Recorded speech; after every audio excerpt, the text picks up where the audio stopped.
이미지를 없던 이미지를 생성하는 그런 알고리즘입니다. 요즘 뭐 인공지능 아나운서 뭐 해서 전혀 이제 새로운 어떤 사람 얼굴을 가지지만 실존하지 않는 그런 없는 이미지를 이제 만들어내는 그런 기술입니다. 네. 그래도 어려운데요.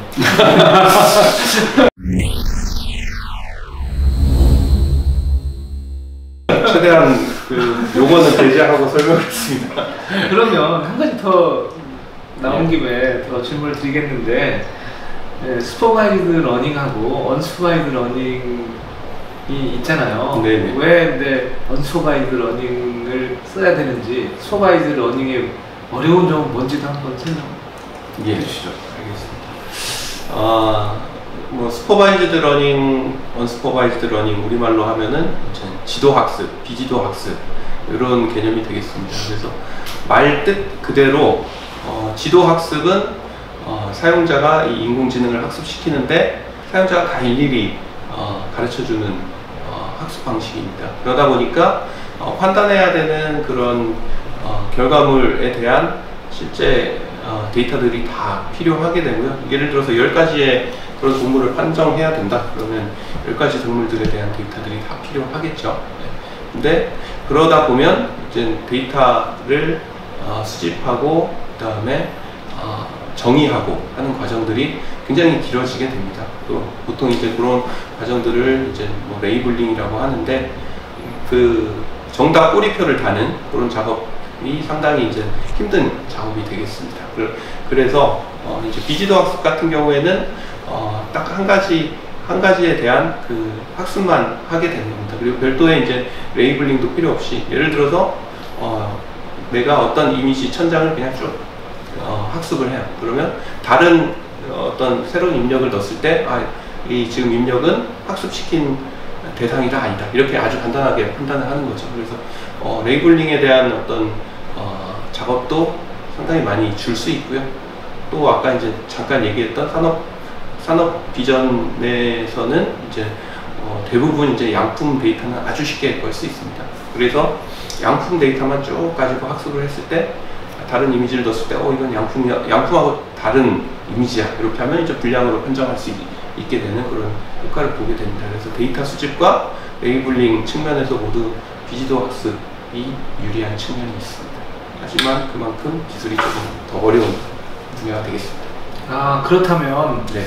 이 언슈퍼바이즈드 러닝을 라벨링 하는데도 혹시 쓰고 있나요? 예, 맞습니다. 네. 레이블링이 어렵기 때문에 사용자가 100가지 일을 다 하지 않아도 되게 최소화하는데 사용을 하고 있고요. 세미 슈퍼바이즈드라는 말도 쓰고요. 그래서 이제 그 두 가지를 섞어서 먼저 그 분량의 레이블링을 해야 될 것으로 의심되는 부분에 대한 사전 정보를 주고 사용자가 맞으면 그냥 넘어가면 되고 틀리면 일부만 조금 수정을 하는 방식으로 레이블링을 아주 간편하게 할 수가 있게 됩니다. 나우피플 그 새로 나오는 버전에 세미 오토 레벨링이 들어간다고 하는데 많은 기대 바랍니다. 다음 질문으로 이어가겠습니다.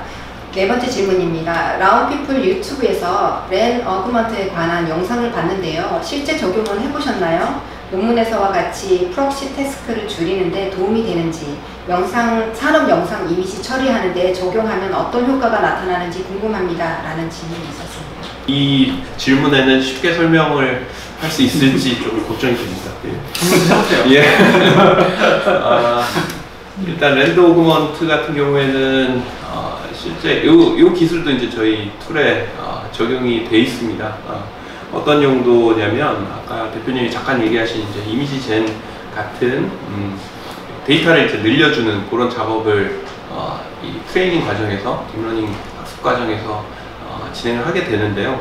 그때 어떤 방식으로 이제 이미지를 이제 변화시킬 것인가 하는 부분들에 대한 이제 선택이 필요합니다. 그래서 보통 그 필터들에 대한 선택 그리고 그 강도를 얼마나 줄 것인가, 변화의 폭을 얼마나 줄 것인가 하는 부분들을 좀 선택을 하게 됩니다. 일반적으로 이런 효과들이 여러 것들이 이제 중첩이 되다 보면 또 안 좋은 효과가 나타날 수 있습니다. 그럴 때 이제 렌더 오그먼트 같은 그런 개념을 써서 일단 그 투입해야 되는, 중첩해야 되는 그런 알고리즘의 개수, 그 다음에 어떤 강도에 대한 부분들을 리미트를 정해놓고 그 사이에서 이제 랜덤하게 선택되는 방식으로 적용을 하게 되면 실제 이제 아주 그런 부분에 대해서 이제 사용자가 디폴트만 선택하고 하는 거에 비해서 또 더 좋은 학습 효과를 보여주고 있습니다. 그래서 내부적으로 이런 부분들 적용이 되어 있는 상태입니다. 네, AI관에서 이번에 직접. 네. 공부하시는 분들이라서 이제 아주 딥하게 질문을 해주셨습니다. 네, 그럼 다음 질문 계속 진행하겠습니다. 차량 번호판 인식 모듈 LPCO-1200 모듈을 이용하여 번호판을 분석할 때 어느 정도까지 선명한 화면이 가능한가요? 보통 CCTV에서의 어느 정도의 속도 차량까지 분석이 가능한가요? 라는 질문이 있었습니다. 네, 이건 제가 답변드리겠습니다. 선명도는 기본적으로 이제 촬영된 영상이 사람의 눈에 보이면 뭐 특별히 번호판 인식하는 데는 문제는 없을 것 같고요. 밤에 찍으면 어둡게 나올 수도 있는데 사람의 눈이 인식하는 수준이면 뭐 특별히 문제는 없을 것 같습니다. 그리고 속도에 대한 부분은 저희가 그 번호판 인식하는 방식이 특정 포인트를 지나는 차량에 대해서 촬영을 해서 영상을 가지고 분석하는 방식이기 때문에 속도에 대한 제한이 얼마까지 된다, 안 된다 이런 것들은 좀 무의미하다 볼 수 있고요. 가능한 빠른 속도로 대항할 수 있을 것 같습니다. 그래서 카메라가 좀 성능에 따라서 좀 차이가 날 수도 있는데 저희 제품이 또 그런 면에서는 또 좋은 성능을 갖고 있어서 좋은 솔루션이 될 수 있을 것 같고요.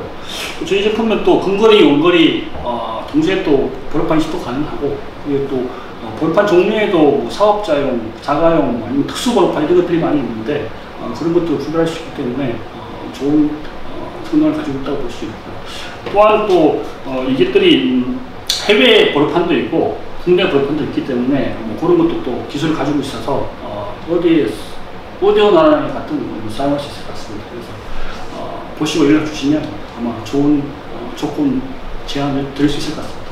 네. 네. 저희 김사모님께 많이 연락 부탁드립니다. 네, 처음부터 기술적인 내용이라 좀 지루할 수 있을 것 같아서 기술 관련 문의는 다음 2편이나 3편에서 다시 또 진행을 하고요. 이번에는 라운피플 솔루션에 대해서 질문을 이어가 보도록 하겠습니다.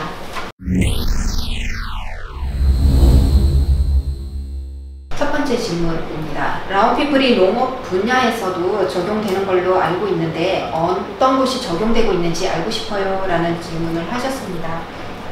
여러분들 대부분 스마트팜이라는 거를 들어보셨을 것 같습니다. 그러니까 농사를 예전보다 훨씬 스마트한 방식으로 짓는 거를 스마트팜이라고 할 수가 있는데요. 저희는 이 인공지능 기술을 이용하여 스마트팜 쪽에도 이미 진출을 한 상태고요. 온도라든지 습도 같은 이산화탄소 같은 환경 그 데이터를 인식하는 환경 센서, 거기에 이제 영상 데이터를 취득할 수 있는 카메라를 붙이고 이 전체를 모니터링 모듈로 만든 다음에 온실 내에 레일을 설치하고 레일 위를 요 모니터링 시스템이 하루에 한 2-3번 왔다 갔다 하면서 데이터를 취득할 수가 있어요. 그러면 이 취득된 데이터를 분석을 해서 예전하고 다르게 지금 이 작물의 발육 상태가 어떻게 되고 있는지, 그 다음에 뭐 예를 들어 딸기다 그러면 뭐 잎의 발달 상태가 잘 돼 있는지, 속잎이 잘 나오고 있는지, 그 다음에 딸기 열매가 녹색에서 빨간색으로 착색이 잘 단계별로 잘 이루어지고 있는지, 병충해는 혹시 없는지 뭐 이런 등등의 정보들을 취득을 할 수가 있고요. 이렇게 취득된 정보는 농가에 있는 서버용 PC나 아니면 통신을 통해서 휴대폰으로 전달할 수가 있어요. 그래서 이제 예전처럼 농부들이 모든 시간을 계속 지켜볼 필요 없이, 예전에는 뭐 작물들은 농부의 발자국 소리를 듣고 큰다 이런 말이 있을 정도로 농부들이 현장을 자주 방문하라는 뜻이 있었는데, 지금은 이제 그럴 필요 없이 이런 스마트한 기술들을 적용하여 훨씬 더 소출이 많은 방법으로 농사를 지을 수가 있게 되는 겁니다. 그래서 저희는 농사를 짓는 방법을 인공지능을 이용하여 개선시키고 그 방법을 또 농부들한테 다시 판매를 할 예정이고요.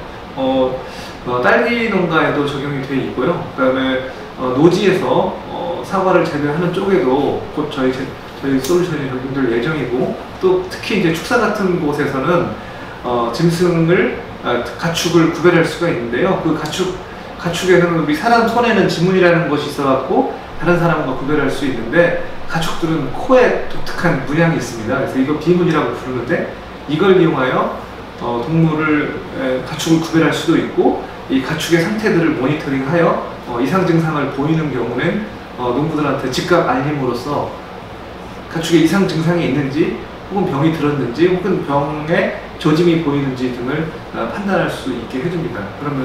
그러면서도 농부들의 삶의 질을 또 개선시킬 수가 있게 되는 겁니다. 네, 방금 저희 대표님의 답변을 들으신 농축산업에 계신 업계분들 또는 정부 관계자님들, 이걸 보고 많은 연락을 주시면 저희가 잘 컨설팅을 해드리겠습니다. 네, 다음 질문 이어가겠습니다. AI 교통 솔루션은